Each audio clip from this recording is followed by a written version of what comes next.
एवं वेदाहरिवेदं पूजयामि दक्षिणवेदावेदं पूजयामि सामवेदान अंतक्षाकरिये पामृतिवरुणाय वर्णं पूजयामि। हाथ जोड़कर प्रणाम करिए, हाथ में फूल रखिए। नमो नमस्ते स्फटिक प्रभाय सुश्वेतहाराय सोमंगलाय सोपासहस्ताय जासासनाय जलाधिनाथाय नमो नमस्ते। जल अर्पण कर दीजिए, जल के ऊपर गंगा से पुष्पाणि समर्पयामि। जल भर के रखिए। अनेन प्राच्य महावर्ण पूजनाख्यन कर्मणा अवाम वरुणः प्रियताम नमः। जल छोड़ दीजिए। अपने वरुण पूजन, क्योंकि तो बताया गया है पूजन में सबसे ज्यादा यदि कुछ यूज होता है तो जल, इसलिए जल का प्रथम पूजन किए। क्योंकि 5 तत्वों से हमारा शरीर बना हुआ है। ठीक, जल पावक गगन समीरा, आकाश, पृथ्वी, अग्नि, वायु और जल। तो पहले अपने जल तत्व का पूजन करेंगे। दूसरे नंबर में पृथ्वी तत्व का पूजन करेंगे। ये जो पूजन है ना, ये 5 तत्वों का ही पूजन, ठीक है ना। जो ग्रह है वो भी ऐसे ही है, सूर्य है, अग्नि तत्व, चंद्र है, जल तत्व, मंगल है, भूमि तत्व, ठीक है। ऐसे पृथ्वी माता को प्रणाम करिए। ऐसे पृथ्वी त्वयादिता लोकादेवितं विष्णुनादिता तुम च धारे मां देवी पवित्रं पुरुषासनं सुखासनाय नमः प्रणमामि नमस्करोमि। अब दीप नारायण को प्रणाम करेंगे। ये अग्नि तत्व है, हमारे कर्म के साक्षी बने। अग्नि नारायण और दीप नारायण कर्म के साक्षी बताए हैं। कोई भी कर्म हो उसमें दीवा प्रगटाया जाता है या अग्नि। दूसरे नंबर में सूर्य नारायण साक्षी होगी, तो जिसमें घी नहीं पूरेंगे तो क्या हो जाता है, एक अच्छा साक्षी। कोर्ट में भी 2 साक्षी लगते हैं। इसी प्रकार इस पूजन में भी मुख्यतः 2 साक्षी होते हैं। हम अच्छे कार्य करते हैं या बुरे कार्य करते हैं तो 9 प्रकार के वैसे के साक्षी बताए गए। कौन कौन से? तो सूर्य, सोमो, यमः, कालः, महाभूतानि पंचता, एके शुभाशुभस्य कर्मणो नवसाक्षिणा। यानी सूर्य पहले नंबर में। दूसरे नंबर में चंद्र, सूर्य, सोमो, यमः। तीसरे नंबर में यमराज, यम भगवान। सूर्य, सोमो, यमः, कालः। चौथे नंबर में काल यानी समय चक्र में भी साक्षी होता है। कोई भी आप शुभ कार्य करें या अशुभ कार्य करें।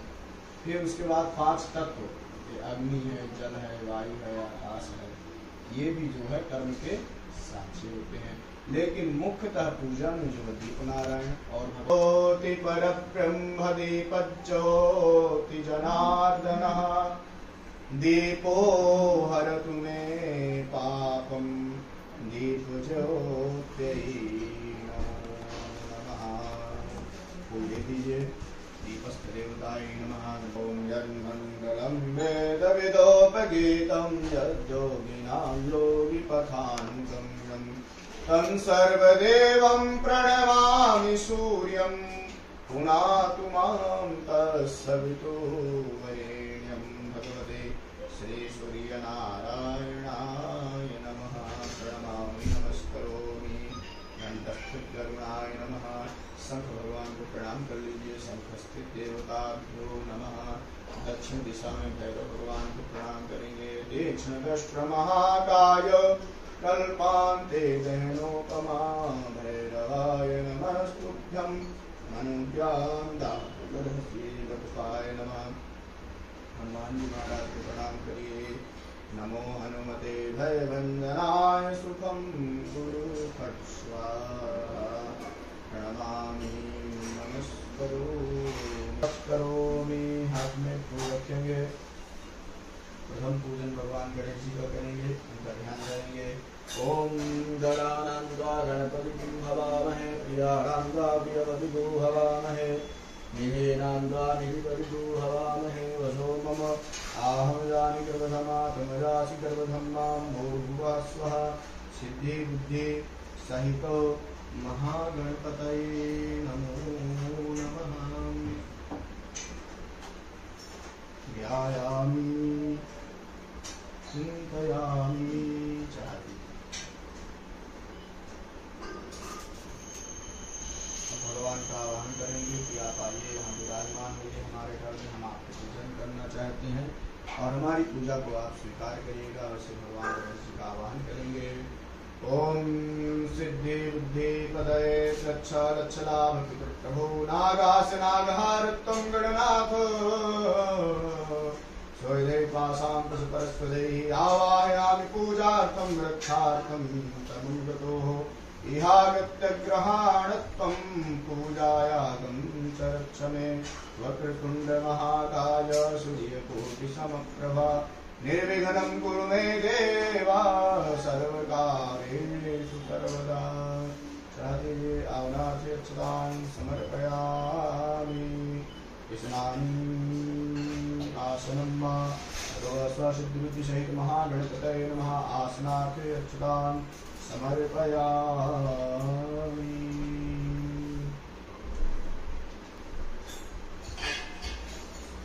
भगवान गणपति का प्रथम पूजन करेंगे यहाँ पर।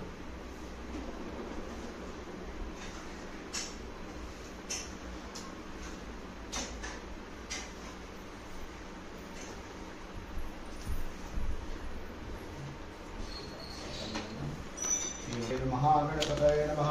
यदि पंचामृत स्नानं समर्पयामि। दो बार जल चढ़ा दीजिए। पंचामृत स्नानान्ते शुद्धोदक स्नानं शुद्धाचि। भगवान गणेश जी के चरणों में फूल चावल अर्पण कर दीजिए।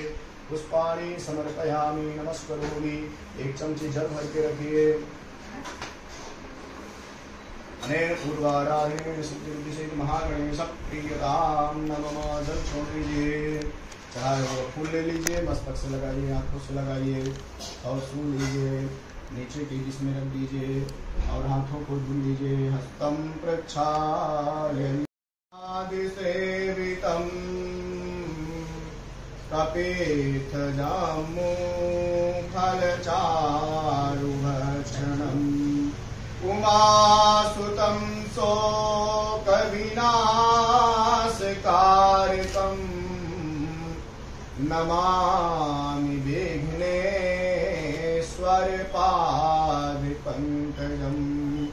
नमामि विघ्नेश्वर पादपङ्कजम्।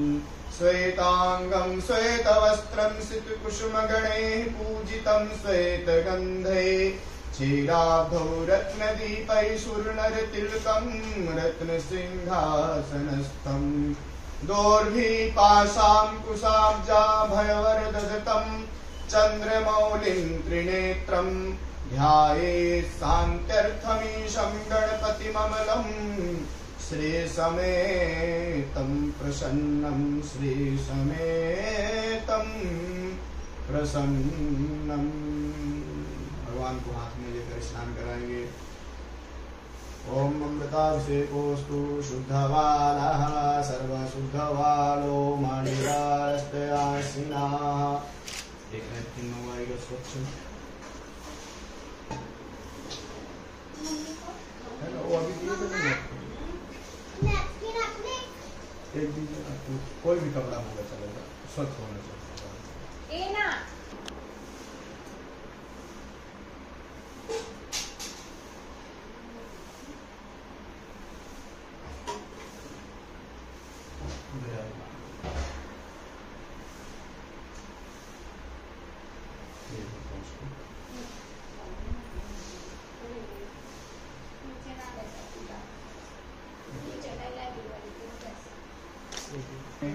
लोकलज्जानिवारणे मयोपपादिते तुभ्यं वाससे प्रतिगृह्यताम्। सिद्धिबुद्धिसहित महागणपतये नमः। वस्त्रार्थे रक्तसूत्रं समर्पयामि। सिद्धिबुद्धिसहित महागणपतये नमः। युग्मों पीठार्थे अक्षतां समर्पयामि। जिसमें एक चमची जल अर्पण करिए। तदन्ते आचमनीयं समर्पयामि। भगवान को तिलक करिए। श्रीखंडं चंदनं दिव्यं गंधाढ्यं सुमनोहरं विलेपनं सुरश्रेष्ठं चंदनम प्रतिगृह्यताम। कंकु को तिलक करेंगे। गंधद्वारां दुराधरजां नित्यपत्तां करीशनीं ईश्वरीं सर्वभूतानां कामिहो पहवै श्रियं सिद्धिबुद्धिरहिता महागणपतये नमः। गंधम समर्पयामि। चावल चढ़ा दीजिए। सिद्धि से महागणपतये नमः। अक्षतां समर्पयामि। भगवान का फूलों से श्रृंगार करेंगे। एक एक फूल चढ़ाते जाइए भगवान को। लेफ्ट हैंड में ले लीजिए, राइट हैंड से एक एक फूल भगवान को। गणेश्वराय नमः। पादौ पूजयामि। ओम विघ्नराजाय नमः। दामि पूजयामि। ओम हेरम्बाय नमः। कटिं पूजयामि। ओम कामारिशुण्डे नमः। नाभिं पूजयामि। ओम लंबोदराय नमः। उदरं पूजयामि। स्थूलकण्ठाय नमः। कण्ठं पूजयामि। स्कन्धात्मजाय नमः। स्कन्धौ पूजयामि। ओम पाशहस्ताय नमः। हस्तौ पूजयामि। ओम गजवक्त्राय नमः। वक्त्रं पूजयामि। ओम विघ्नहन्त्रे नमः। ललाटं पूजयामि। ओम सर्वेश्वराय नमः। शिरः पूजयामि। ओम गणाधिपाय नमः। सर्वांगं पूजयामि। भगवान को अबीर गुलाल सिंदूर और हल्दी अर्पण करेंगे।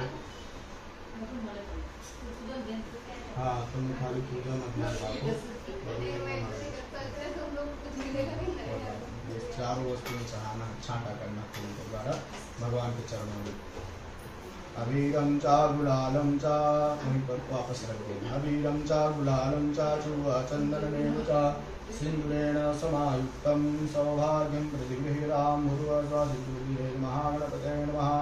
सौभाग्यगुणविद्यानि समर्पयामि। धूपदीपनैवेद्यार्पणम्।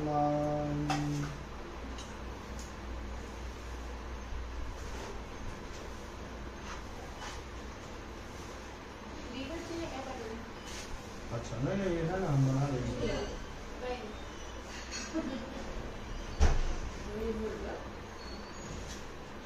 धूप लाए होंगे ना आपने।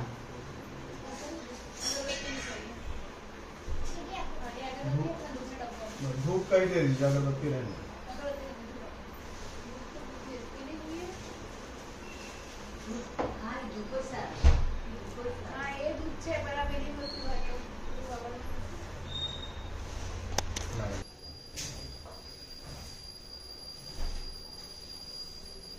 राइट हैंड से धूप पकड़िए, राइट हैंड से दीप पकड़िए, भगवान को अर्पण करें। ऐसा भाव है। ओम वनस्पतिरसोद्भूतो गन्धाढ्यो गन्ध उत्तमः आग्रेय सर्वदेवानां धूपोऽयं प्रतिगृह्यताम्। आज्यं च वर्ति संयुक्तं बह्निना योजितं मया दीपं गृहाण देवे स त्रैलोक्यं तिमिरापः। शर्कराखण्ड खाद्यानि दधिचेर्घृतानि च आहारं भक्ष भोज्यं च नैवेद्यं प्रतिगृह्यतां। भूर्भुवस्वः सिद्धिबुद्धिसहित महागणपतये नमः। धूपम् आघ्रापयामि। प्रत्यक्ष दीपं दर्शयामि। एक मिनट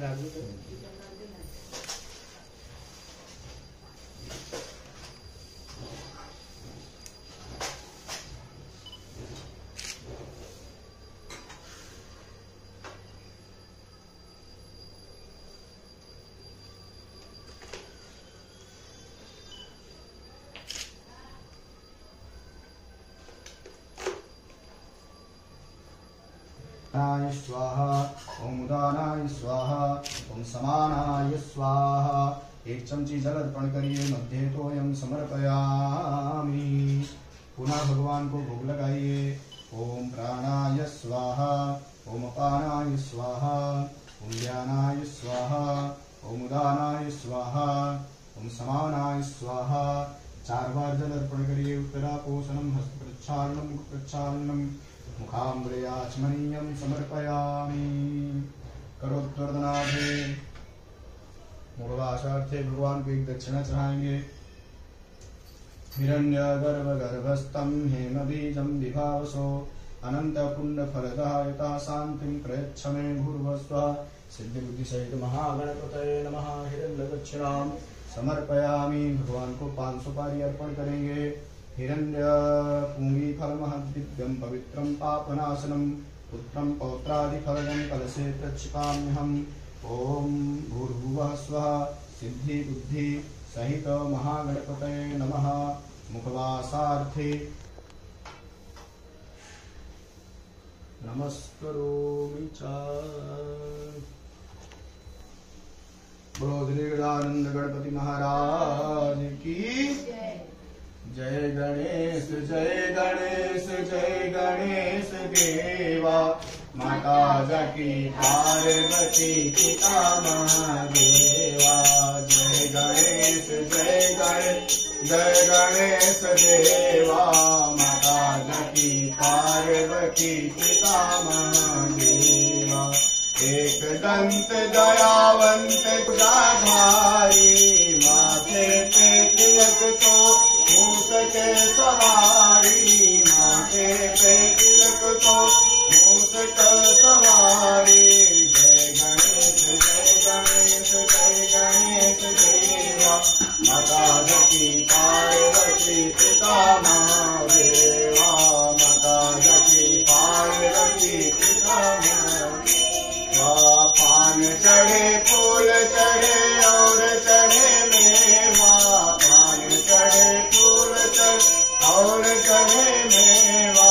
लड्डूबन का भोग लगे संत करे सेवा। लड्डूबन का भोग लगे संत करे सेवा। जय गणेश जय गणेश जय गणेश देवा। माता जकी पार्वती पिता महादेवा। माता जकी पार्वती पिता महादेवा। भक्तों के लाज रखो शंभु सतवारी। भक्तों के रखो शंभु सतवारी। कामना को पूर्ण करो जाऊं बलिहारी। कामना को पूर्ण करो जाऊं बलिहारी। जय गणेश जय गणेश जय गणेश देवा। माता जनी पार्वती पिता महादेवा। माता जनी पार्वती पिता महादेवा। बोलो श्री गजानंद गणपति महाराज की जय। आराधित्यम लक्षण से फल पकड़िए। फल के ऊपर चढ़ा दीजिए जल। विशेषार्घ फलम संपादयामि। नमः। हाथ जोड़कर नमस्कार करिए। नमस्करोमि। जलमादाय चमचे जल रखे। अनेन पूजनेन सिद्धिबुद्धि सहित महागणेश प्रियतां नमः। आप भी लाने क्या नारियल दे दीजिए। वो नारियल भी और हनुमान जी की माला भी। अच्छा। उनका प्रसाद दे के लेते हैं ना। तो बताया गया है कलश नारायण का पूजन करने से पुण्य की प्राप्ति होती है और जीवन में सब कुछ पुण्य से ही प्राप्त होता है। हर एक वस्तु हर एक वैभव धन हर प्रकार के सुख पुण्य से ही प्राप्त होते हैं। पुण्य इस जन्म के नहीं अनेकों जन्म के जब करते। खंडम चंदनम दिव्यम गंधाख्यम सुमनोहरम विलेपनम सुरश्रेष्ठम चंदनम प्रतिगृह्यतां धान्यौषधि मनुष्याणां जीवनं परमं चित्तं मिलितार सम्भूतं कलशे प्रक्षिपाम्यहं। पुंगीफलमहद्दिव्यं पवित्रं पापनाशं पुत्रं पौत्रादिफलदं कलशे प्रक्षिपाम्यहं। एक सिक्का होकर डाल दीजिए।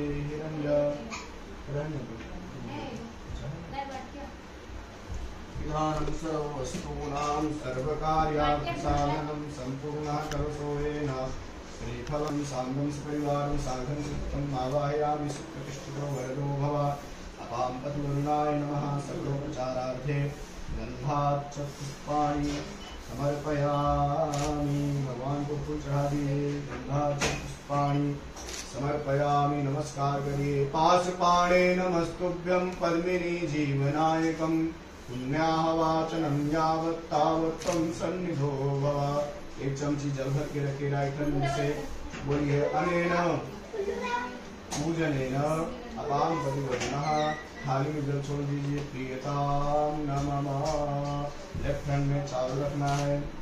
चार मुख्य देव बताए गए हैं शास्त्रों में। हमारे दो प्रकार के देवता होते हैं प्रत्यक्ष और अप्रत्यक्ष। प्रत्यक्ष यानी जो दिखाई देते हैं। बराबर। तो शास्त्रों में बताया गया जो प्रत्यक्ष देव हैं उनका यदि मान सम्मान किया जाए तो परोक्ष देवता प्रसन्न। वो ऐसे कौन से वो देव हैं जो प्रत्यक्ष हैं। पहले नंबर में माता, दूसरे नंबर में पिता, तीसरे नंबर में गुरु, चौथे नंबर में चार प्रत्यक्ष देव जन्य जन्मभूमिश्चा स्वर्गादपि गरीयसी। जो सुख माँ के पास मिल जाते हैं वो सुख कहीं मिलते नहीं, स्वर्ग में जाओ तो भी वह सुख प्राप्त होते नहीं। न मातु पर देवतम, माँ के जैसा कोई दूसरा अन्य देव होता नहीं। वैसे ही पिता का प्रेम दिखता नहीं, लेकिन पिता का सब जाता है। माँ पृथ्वी है, पिता आकाश है। कोई संसार में सब छोड़ देते हैं, लेकिन माता पिता का छोड़ते नहीं। चाहे तपती धूप हो चाहे अंधियारी रात, साथ कभी ना छोड़ते अस्मा बाप की जात। ऐसे चार प्रत्यक्ष देवताओं का जो है सर्वदा मान सम्मान करता है, उसकी भगवान पूजा स्वीकार करते हैं। इन चार देवताओं का स्मरण करते हुए 4 बार कलश में चावल अर्पण करेंगे। लेफ्ट हैंड से राइट हैंड से चाहिए। ओम मातृदेवो भव, ओम पितृदेवो भव, ओम आचार्य देवो भव, ओम अतिथि देवो भव, ओम सर्वेभ्यो देवेभ्यो नमो नमः। अब आपको मस्तक से लगाना है कलश को। तेन विष्णु पदानि जातेनायु प्रमाणेन पुण्यं पुण्याहं दीर्घमायुरस्तुति भवन्तो ब्रुवन्तु। तेनायु प्रमाणेन पुण्यं पुण्याहं आगमानुसुतन पावा। सुर दुर्लभ सब ग्रंथ निगावा। साधन धाम मोक्ष करि द्वारा, कहीं न जाए परलोक सिधारा। यह जो मनुष्य तन है, ये अनेक जन्म जन्मांतरों के पुण्य एकत्रित होते हैं, तब यह मनुष्य देह मिलता है। ये मनुष्य देह किस लिए मिलता है? साधन करने के लिए। साधन धाम मोक्ष का द्वार, यह मोक्ष का द्वार बताया गया। 84 लाख योनियां बताई गई हैं। उन 84 लाख योनियों में से जो लास्ट योनि है वह मनुष्य योनि है। इस मनुष्य देह के द्वारा जीव भगवत प्राप्ति कर सकता है, परंतु अन्य योनियों के द्वारा भगवत प्राप्ति नहीं कर सकता है। इसलिए बहुत समझकर इस मनुष्य योनि को जो भगवान के साधन में लगाना चाहिए, भगवान का संकीर्तन करना चाहिए, भगवान की कथाओं का श्रवण करना चाहिए, सत्संग का श्रवण करना चाहिए। सत्संग क्यों करना चाहिए? तो कहते हैं सुमति कुमति सबके उर रहाई, धर्म पुराण वेद सब कहीं। सुमति और कुमति सबके हृदय में विराजमान। ये अनेक जन्म जन्मांतरों के पुण्य एकत्रित होते हैं, तब यह मनुष्य देह मिलता है। ये मनुष्य देह किस लिए मिलता है? साधन करने के लिए। साधन धाम मोक्ष का द्वार, यह मोक्ष का द्वार बताया गया। 84 लाख योनियां बताई गई हैं। उन 84 लाख योनियों में से जो लास्ट योनि है वह मनुष्य योनि है। इस मनुष्य देह के द्वारा जीव भगवत प्राप्ति कर सकता है, परंतु अन्य योनियों के द्वारा भगवत प्राप्ति नहीं कर सकता। इसलिए बहुत समझकर इस मनुष्य योनि को जो भगवान के साधन में लगाना चाहिए, भगवान का संकीर्तन करना चाहिए, भगवान की कथाओं का श्रवण करना चाहिए, सत्संग का श्रवण करना चाहिए। सत्संग क्यों करना चाहिए? तो कहते हैं सुमति कुमति सबके उर रहाई। कब की होती है? तो भगवान का सत्संग करने से, भगवान का संकीर्तन करने से, भगवान की कथाओं का श्रवण करने से सुमति, जो हमारी अच्छी बुद्धि है वह वृद्धि हो जाती है। इसलिए भगवान की कथाओं को करना चाहिए।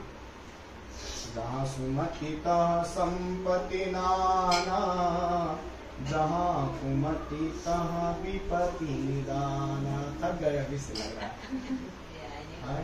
तो जहाँ सुमति होती है ना, तो अनेक प्रकार की संपदाएं वहाँ पर होती।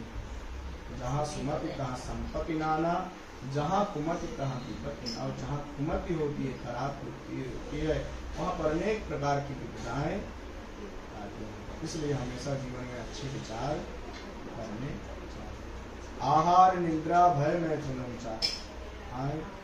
सामान्य में तत् पशुभिर नराणाम। आहार यानी भोजन करना, निद्रा यानी शयन करना, भय दुख ये तो पशुओं में भी होता है, पक्षियों में भी होता है, सब जीवों में होता है, मनुष्यों को भी होता है। लेकिन मनुष्य में एक चीज विशेष है, ज्यादा है। क्या है?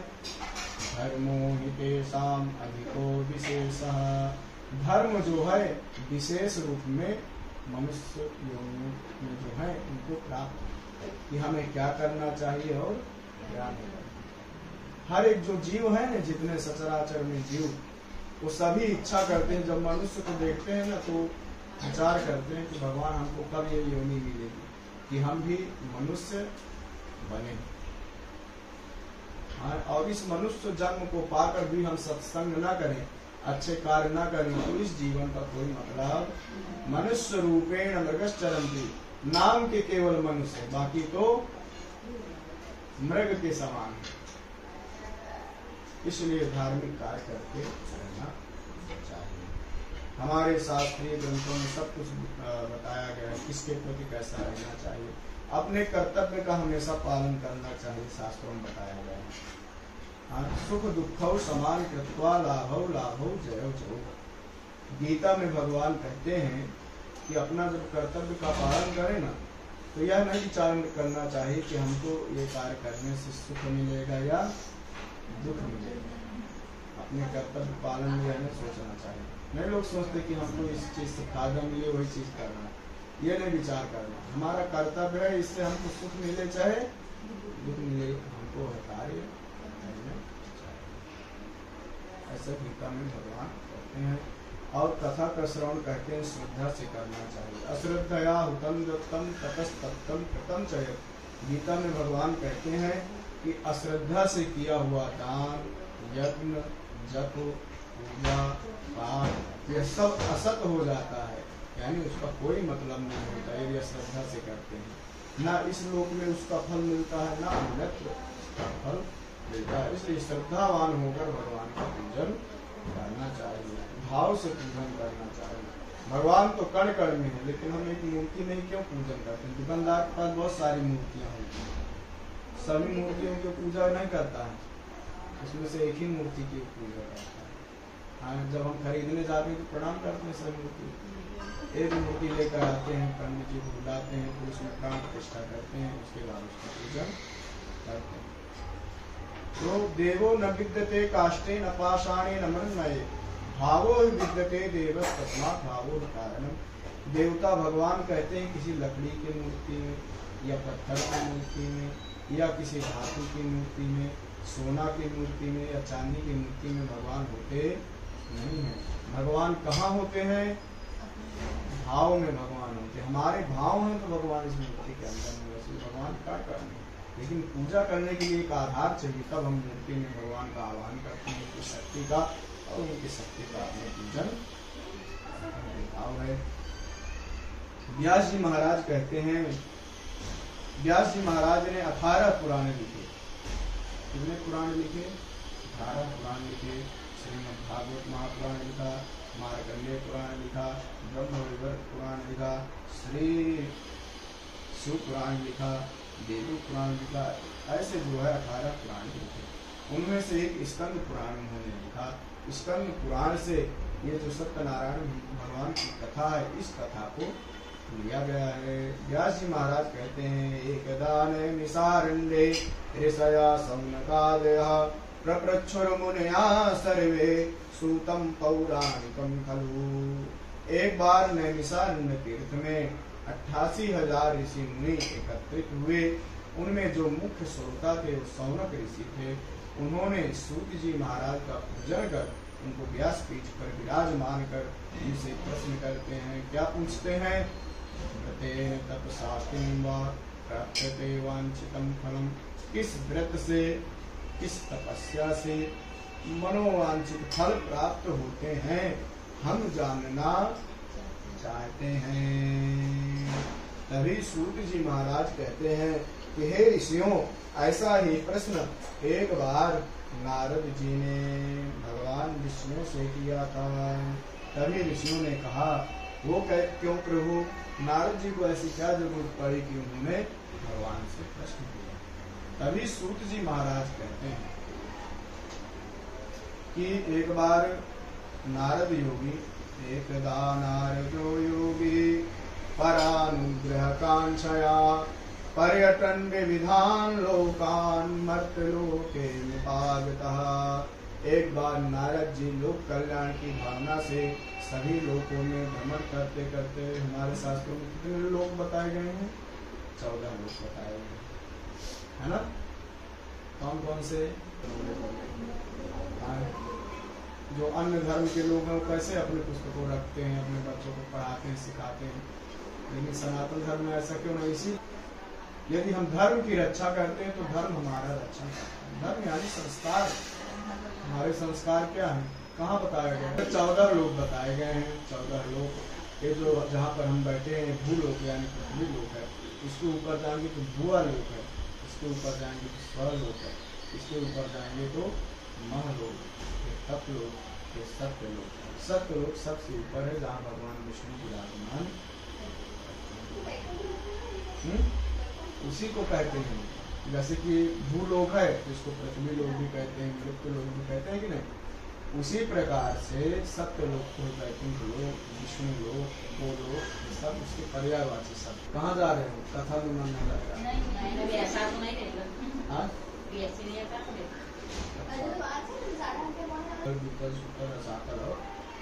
ऐसे 7 लोक नीचे हैं। इन सभी लोकों में भ्रमण करते करते नारद जी पृथ्वी लोक में आते हैं। पृथ्वी लोक में क्या देखते हैं कि अनेक योनियों से उत्पन्न अनेक प्रकार के लोग अनेक प्रकार के दुखों से दुखी हैं। क्यों दुखी हैं यहाँ के लोग? उसका कारण क्या है? तो सबके अंदर क्या देखते हैं? 6 प्रकार के ईर्षि, घृणी, असंतुष्टा, क्रोधिनो, नित्य संकितः, गर्भाभ्योपजीवी चासरेते नित्य दुःखितः। पहले नंबर में देखते हैं कि ईर्षा, यह ईर्षो परिवृत्तेषु रूपे वीर्ये गुणांग है। दूसरे के धन को वित्त यानी पैसे को लेकर, यह ईर्षो परिवृत्तेषु रूपे संग्रहिता को लेकर, दूसरे के गुण को लेकर, दूसरे को पराक्रम को लेकर, दूसरे के धन संपत्ति को लेकर जो लोग ईर्षा करते हैं वे लोग दुखी होते हैं। दूसरे नंबर में क्या देखते हैं नारद जी? घृणा। घृणा नहीं करना चाहिए जीवन में। जो व्यक्ति घृणा करता है वह भी दुखी रहता है। तीसरे नंबर में देखते हैं कि लोगों के पास बहुत धन पैसा सब कुछ है लेकिन फिर भी दुखी हैं। तो बोलते हैं क्यों? तो बोले इनके पास असंतोष बहुत है, संतोष नहीं है। इसलिए जीवन में संतोष रखना चाहिए। संतोषात् परमं सुखम, संतोष के जैसा कोई सुख नहीं है और असंतोष के जैसा कोई दुख नहीं है। इसलिए जीवन में संतोष होना चाहिए। यदि संतोष नहीं है तो कितनी भी धन और संपत्ति हो जाए सुख मिल सकता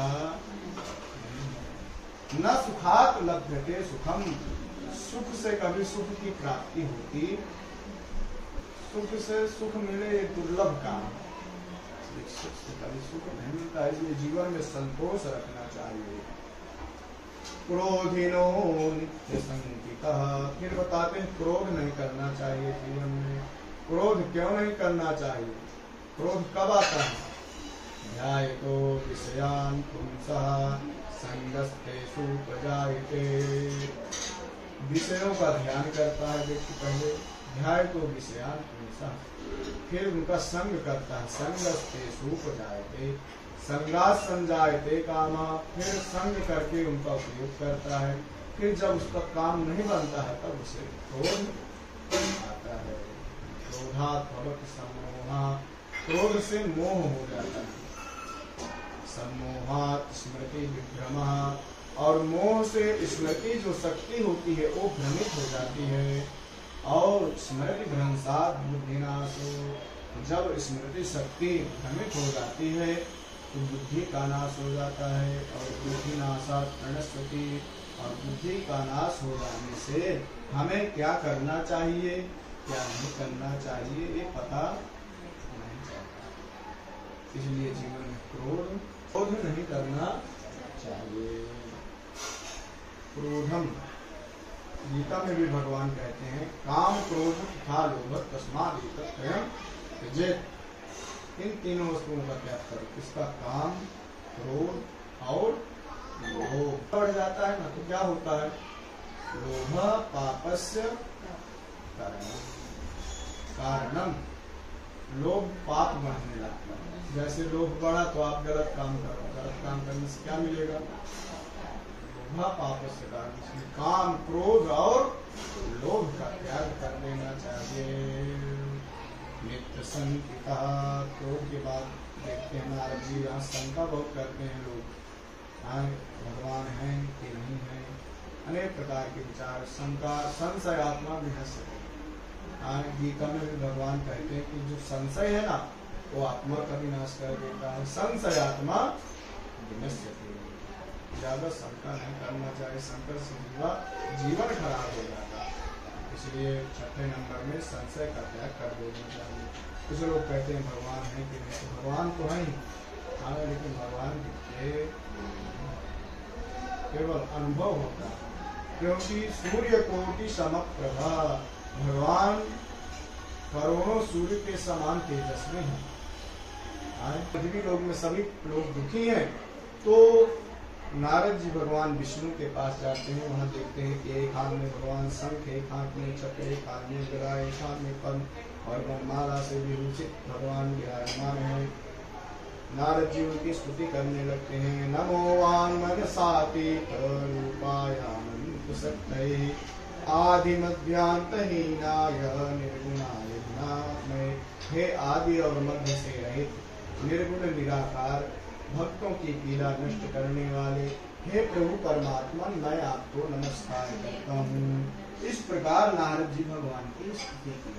तभी भगवान कहते हैं कि हे नारद, तुम यहाँ किस प्रयोजन से आए हो, क्यों आए हो? तभी नारद जी कहते हैं कि इस प्रकार से सभी लोगों में भ्रमण करते करते मैं पृथ्वी लोक में गया। पृथ्वी लोक में सभी लोग दुखी हैं।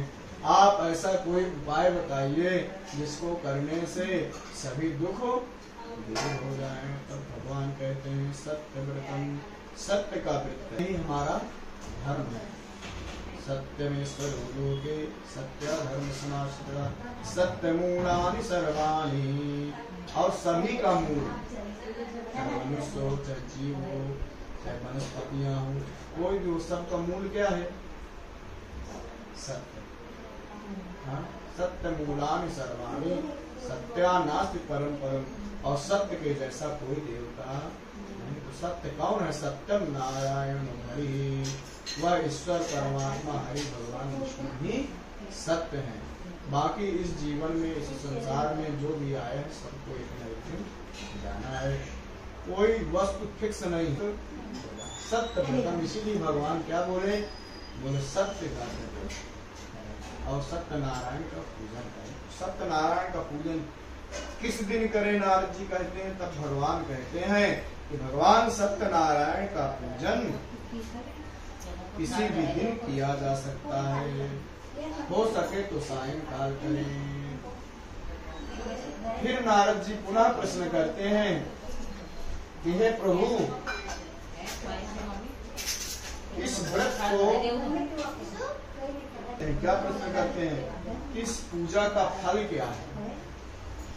तभी भगवान कहते हैं कि धन धान्य प्रवर्धन, धन धान की वृद्धि करने वाला है, हर एक प्रकार के सुख प्रदान करने वाला है, पुत्र पौत्रादि प्रदान करने वाला यह व्रत है।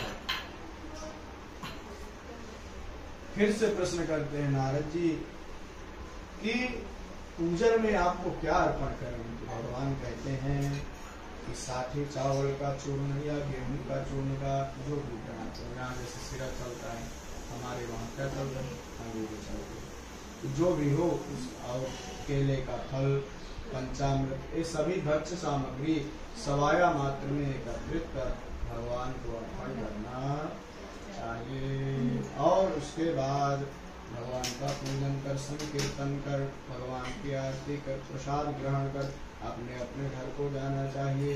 हो सके तो रात्रि में जागरण करना चाहिए। इस प्रकार करने से मनुष्य की सभी अभिलाषाएं पूर्ण होती हैं। श्री सत्यनारायण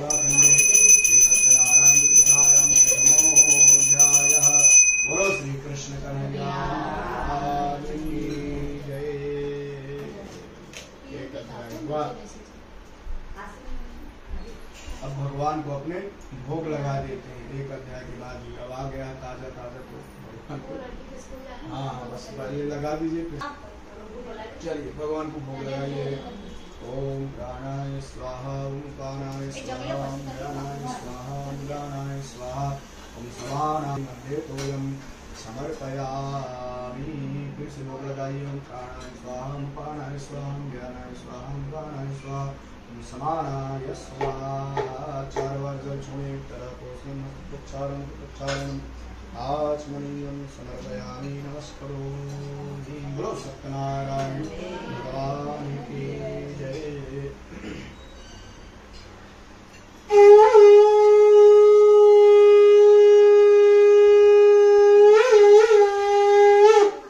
बोलो सत्यनारायण भगवान की जय। अब दूसरे अध्याय की कथा प्रारंभ होती है। एक काशीपुरी नामक नगर में एक सतानंद नाम के ब्राह्मण रहते थे। वे भिक्षा के लिए दर दर भटकते रहते थे। एक दिन ब्राह्मण प्रिय भगवान विष्णु से यह देखा नहीं गया। उन्होंने एक वृद्ध ब्राह्मण का रूप धारण किया और उस ब्राह्मण के पास में आते ही कि हे ब्राह्मण देव, तुम इस प्रकार से क्यों दर दर भटकते रहते हो? तभी वह ब्राह्मण कहता है, मैं अति निर्धन ब्राह्मण हूँ और भिक्षा के लिए दर दर भटकता रहता हूँ। यदि आप कोई उपाय जानते हो तो कृपा कर मुझे कहिए। तभी भगवान कहते हैं, आप सत्य व्रत करिए, जिसको करने से आपकी सभी मनोकामनाएं पूर्ण होंगी और आप निर्धन से धनवान हो जाएंगे। ब्राह्मण दूसरे दिन व्रत का संकल्प करता है। भिक्षा के लिए धनाढ्य नगर में जाता है। भिक्षा में उसे बहुत सारे धन की प्राप्ति होती है और उस धन से भगवान की पूजा को वह ब्राह्मण सामग्री लाता है और उस सामग्री से भगवान सत्यनारायण का पूजन करता है। इसी प्रकार वह हर महीने करने लगता है। करते करते वह एक दिन निर्धन से धनवान हो जाता है। इस लोक में सभी कामनाओं को, सभी सुखों को भोग कर मोक्ष पद को प्राप्त करता है। ये कथा कौन सुना रहा है? हम सुना, नहीं सुना है? सौनक ऋषि सूत जी महाराज सुना रहे हैं। सौनक आदि जो 88,000 ऋषि है तीर्थ में, सौनक ऋषि मेन श्रोता है। सूत जी महाराज कथाएं सुना रहे थे। जब सौनक ऋषि ने पूछा कि किस व्रत अथवा तपस्या से मनोवांछित फल प्राप्त होते हैं, हम सुनना चाहते हैं, तभी सूत जी महाराज जो उनको कथा सुनाए कथा हम किस व्रत से मनोवांछित फल। अब फिर से सौनक आदि ऋषियों ने सूत जी महाराज से प्रश्न किया। क्या प्रश्न किया कि इस व्रत को इसके बाद किसने, हम यह जानना चाहते हैं। तभी फिर से सूत जी महाराज कहते हैं कि एक दिन वही ब्राह्मण भगवान सत्यनारायण का पूजन कर रहा होता है अपने घर में। एक लकड़ी का भार लेकर लकड़हारा वहां से गुजरता है। प्यास से व्याकुल होता है। लकड़ी का भार ब्राह्मण के घर के बाहर रखता है। अंदर प्रवेश करता है तो देखता है भगवान सत्यनारायण का पूजन चल रहा है। वहीं बैठ जाता है। भगवान की पूजा पूरी होती है। उसके बाद ब्राह्मण देव प्रसाद लेकर सभी को देते हुए उस लकड़हारी के पास में आते हैं। उस लकड़हारी को भी प्रसाद देते हैं। तभी लकड़हारा ब्राह्मण देव से प्रश्न करता है कि हे ब्राह्मण देव, आप यह किसका पूजन कर रहे हो, क्यों कर रहे हो? तभी ब्राह्मण देव कहते हैं कि यह पूजन भगवान सत्यनारायण का है और हमारे घर में जो भी आपको दिख रहा है धन संपत्ति, वह सब उन्हीं की कथा का प्रभाव है, उन्हीं की पूजा का फल है। यह सुनते ही लकड़हारा कहता है, हे ब्राह्मण देव, मुझे भी इस पूजा की विधि बताइए, मैं भी इस विधि को करना चाहता हूँ। तभी लकड़हारे को भली बात गिरी ब्राह्मण देव बताते हैं लकड़हारा अपने घर में जाता है। दूसरे दिन जब वह लकड़ी बेचने के लिए निकलता है तो उसकी जो लकड़ियां होती हैं दुगने मूल्य भाव में बिक जाती हैं और उस धन से वह भगवान की पूजा सामग्री को लाता है। उन्हीं ब्राह्मण को बुलाकर भगवान का व्रत करता है, पूजन करता है, भगवान सत्यनारायण की कथा को श्रवण करता है। इस प्रकार करते करते वह लकड़हारा भी धनाढ्य हो जाता है। सभी सुखों को भोगकर मोक्ष पद को प्राप्त होता है। इसे स्कंद पुराणे रेवा खंडे सत्यनारायण दशरायाम द्वितीयोऽध्यायः। बोलो श्री कृष्ण कन्हैया लाल की जय।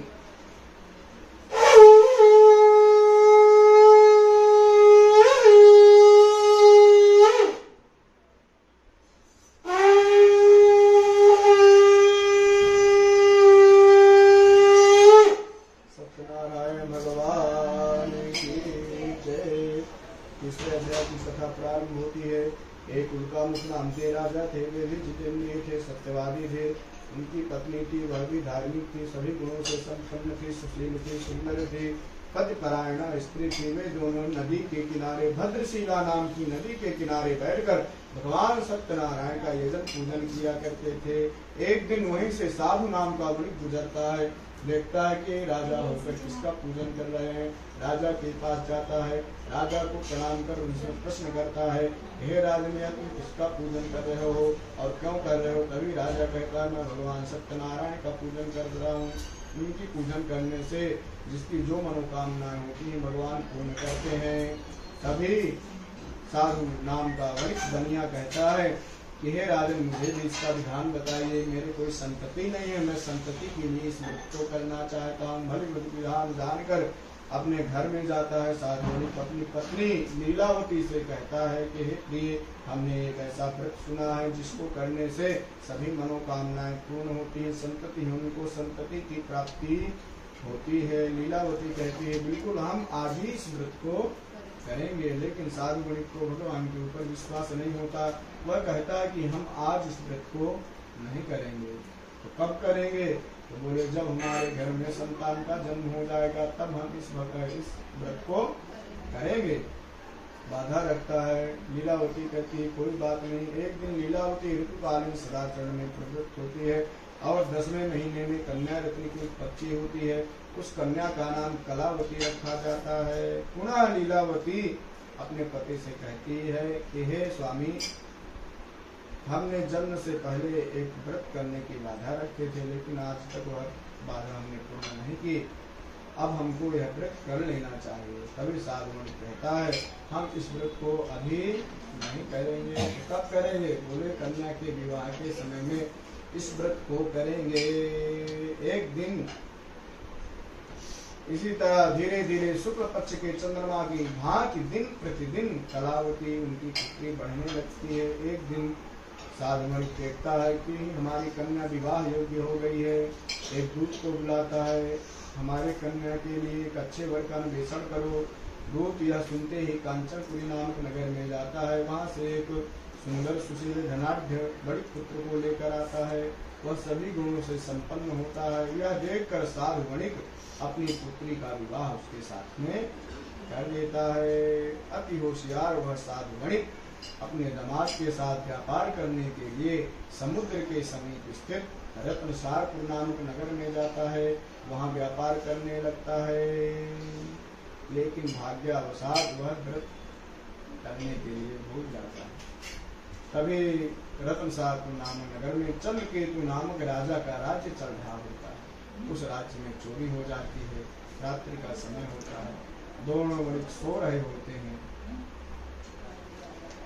दोनों चोर चोरी का धन उन्हीं दोनों वणिकों के पास में रखकर स्वयं छिप जाते हैं। जब सैनिक आकर देखते हैं कि धन इनके पास रखा हुआ, तब दोनों को उठाते हैं, डंडे मारकर कहते हैं कि उठो, चोरी करके आए हो, अभी सोने का नाटक कर रहे हो।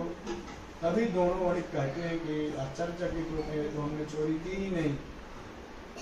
लेकिन जिसके पास चोरी का धन होता है वही चोर कहलाता है। इस हिसाब से उन दोनों वणिकों को वहां से उठाकर ले गया। दोनों सैनिक उठाकर उनको ले गए।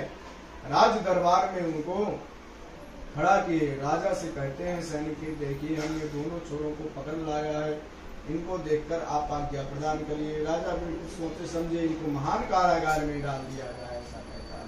दोनों को महान कारागार में डाल दिया जाता है। इधर लीलावती और कलावती भूख और प्यास से व्याकुल होकर घर घर भटकने लगती हैं। एक दिन उनकी पुत्री कलावती एक ब्राह्मण के घर में जाती है।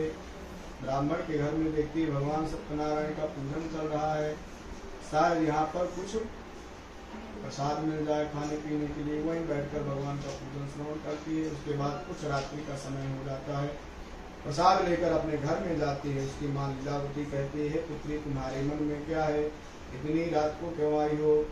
तभी कलावती कहती है, हे माँ, मैं एक ब्राह्मण देव के घर गई थी, वहाँ देखी भगवान सत्यनारायण का पूजन चल रहा, तो वहीं बैठ गई और देखिए प्रसाद भी लेकर आई हूँ, आप भी प्रसाद को ग्रहण करिए।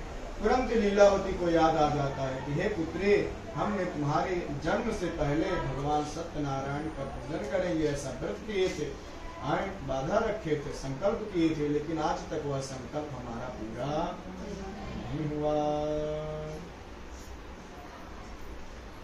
यह विचार करते करते उन्होंने एक विचार किया कि हम क्या चाहिए।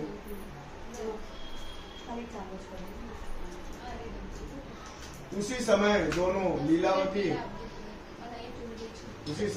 लीलावती और कलावती बैठकर भगवान सत्यनारायण का पूजन करती हैं। भगवान सत्यनारायण से प्रार्थना करते हैं कि हमारे पति और जमाई जहाँ पर भी हों सब कुशल घर वापस आ जाएं। तभी चंद्रकेतु नामक राजा रात्रि में सो रहा होता है। उसके स्वप्न में भगवान आते हैं, कहते हैं कि जिनको तुमने चोर समझकर पकड़ लिया है वे दोनों निर्दोष हैं, उन दोनों को आप छोड़ दो, नहीं तो तुम्हारा धन धान पुत्र पौत्रादि सब नष्ट कर दूंगा। यह स्वप्न की बात चंद्रकेतु नामक राजा अपने सभा के मध्य में बैठकर इस बात को कहता है। दोनों वणिकों को छोड़ दिया जाए, वे दोनों निर्दोष हैं। दोनों को छोड़ दिया जाता है, क्षौर कर्म इत्यादि कराया जाता है। नए वस्त्र उनको पहनने के लिए दिए जाते हैं, नए वस्त्रों द्वारा अलंकृत किया जाता है। जो धन राजा ले लेता है उस धन को दुगना करके उनको दे देता है और वाणी द्वारा अत्यधिक आनंदित करता है कि हे वणिकों, हमसे गलती हुई है, आप दोनों चोर नहीं हैं, लेकिन भाग्यवशात आपको पकड़ लिया गया है। अब आपको जहाँ पर भी आप जाना, क्या हुआ? हाँ, नौ चुनी लाए थे ना,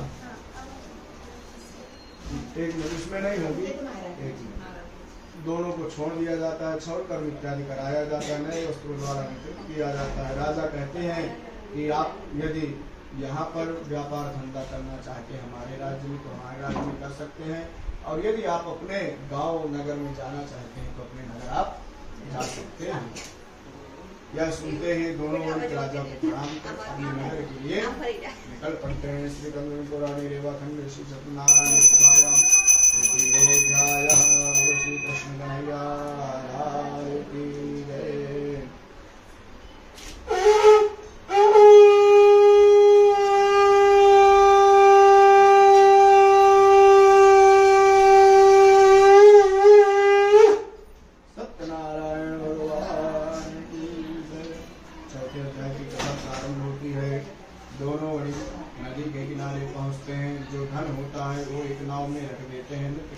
करने लगते हैं, परिवर्तित हो जाता है। यह देखो आश्चर्यचकित होने पर गिर जाता है, मूर्छित हो जाता है। किसी के अकाउंट में बहुत सारे पैसे हों एकदम से अकाउंट नहीं हो जाए, यह हालत वही हालत यहाँ पर साधु की होती है। वहीं पर मूर्छित होकर गिर जाता है। दामाद देखता है, जल का छिड़काव करता है, उठाता है, पिताजी दिए हमने ऐसा झूठ बोला है बंदी सन्यासी से, शायद इसीलिए ऐसा हुआ है। दोनों खड़े होकर भगवान को दंडवत प्रणाम कर प्रार्थना करते हैं। जहाँ भी हमारा धर्म हो तो हमारे घर में अपने घर में भेजता है और हमारे आगमन की सूचना वहाँ पर देकर आओ ऐसे आदेश देता है। तभी दूत घर में पहुँचता है। उसी समय लीलावती कलावती भगवान का पूजन कर रही है। दूत कहता है कि आपके पति दामाद अनेक प्रकार की पुष्कल धन राशि से संपन्न नाव के साथ नदी के समीप गांव के नजदीक पधार गए हैं। ऐसी वाणी सुनते ही लीलावती से रहा नहीं जाता। वह कलावती को कहती है, ये प्रभु तुम पूजन करके आओ, मैं कब तक नदी के किनारे। लीलावती नदी के किनारे पहुंचती है। कलावती जल्दी जल्दी भगवान का पूजन कर नदी के किनारे जैसे ही पहुंचती है, उसका पति और जो नाव में धन होता है वह सब व्यस्त हो जाता है। यह देखती ही कलावती रुदन करने लगती है और विचार कर लेती है कि अभी मैं सती हो जाऊंगी, मैं भी पति का अन्वेषण करूंगी, मैं इस संसार में रहकर क्या करूंगी, मेरे पति में। इस प्रकार रुदन करते हुए वह तैयारी करने लगती है। तभी साधु मुनि भगवान से प्रार्थना करता है, यदि हमसे कोई गलती हुई हो तो आप इसे क्षमा करिए, मैं अपने सामर्थ्य के अनुसार भगवान आपका पूजन करूंगा। तभी आकाशवाणी होती है। आकाशवाणी भगवान कहते हैं कि तुम्हारी पुत्री ने भगवान की प्रसाद की अवहेलना की, बिन प्रसाद लिए नदी के किनारे आ गई है, इस कारण में महान दुख प्राप्त हुआ है। पुनः यदि घर में जाकर प्रसाद लेकर यहाँ आए तो इसके पति में दर्शन होंगे। दौड़ते हुए कलावती अपने घर को जाती है, भगवान का प्रसाद ग्रहण करती है, पुनः नदी के किनारे आती है, उसके पति के दर्शन और जो नाव में धन होता है उसमें प्राप्त हो जाता है। उसी नदी के किनारे बैठकर भगवान सत्यनारायण का भव्य पूजन करते हैं और पूजन करने के बाद अपने घर में आते हैं। इस प्रकार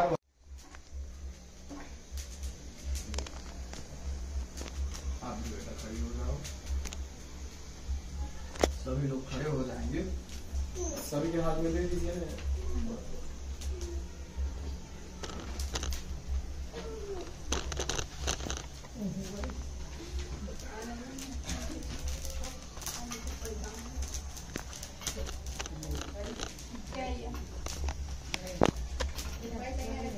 ओम नमो भगवते वासुदेवाय। स्मृति का जप करेंगे।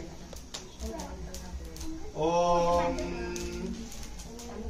समुद्राधोर्मिर्मधुमा उदारदुपाभुसुना सममृतत्वमानका घृतस्तनाम गुह्यन्तदस्ति देवानामृतस्तनाभि।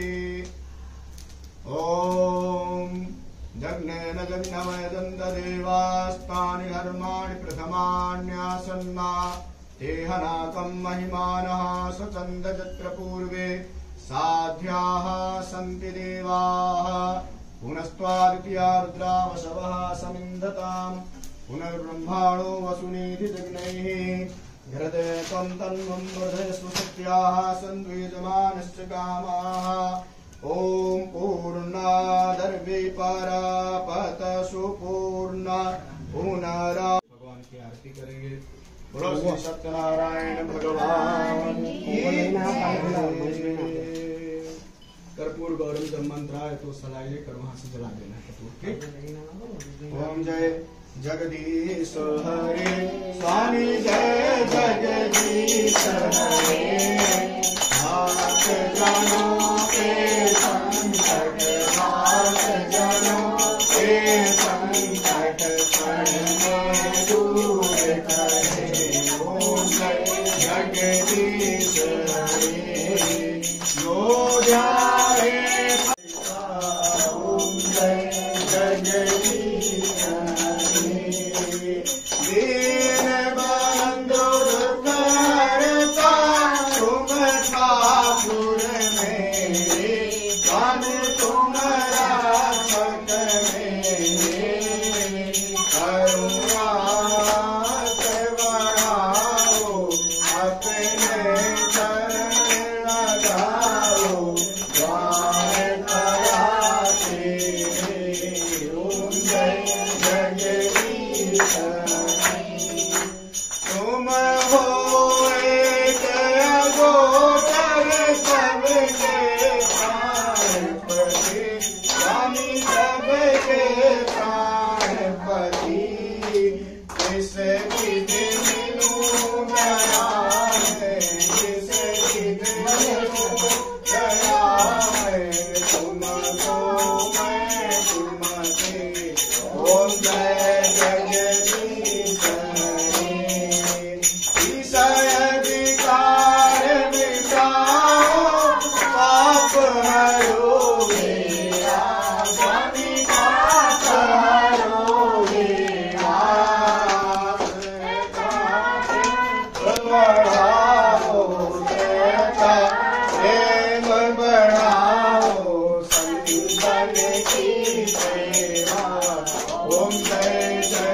जगदीश हरे मन मन मन और जीवन सब कुछ है तेरा मन सब कुछ है तेरा तेरा तुझको अर्पण तेरा तुझको अर्पण प्यारा मेरा ओम जय जगदीश हरे ओम जय जगदीश हरे ओम जय जगदीश हरे कर्पूर गौरम करुणावतारम संतारकारणं सुरेन्द्रहारं सदा वसन्तं हृदयारविन्दे भवं भवानी दैवं नमामि मङ्गलं भगवान् विष्णु मङ्गलं गरुडाध्वजा मङ्गलं कुण्डलीकाजो मङ्गलाय सर्वमङ्गलमाङ्गल्ये सर्वार्थसाधिके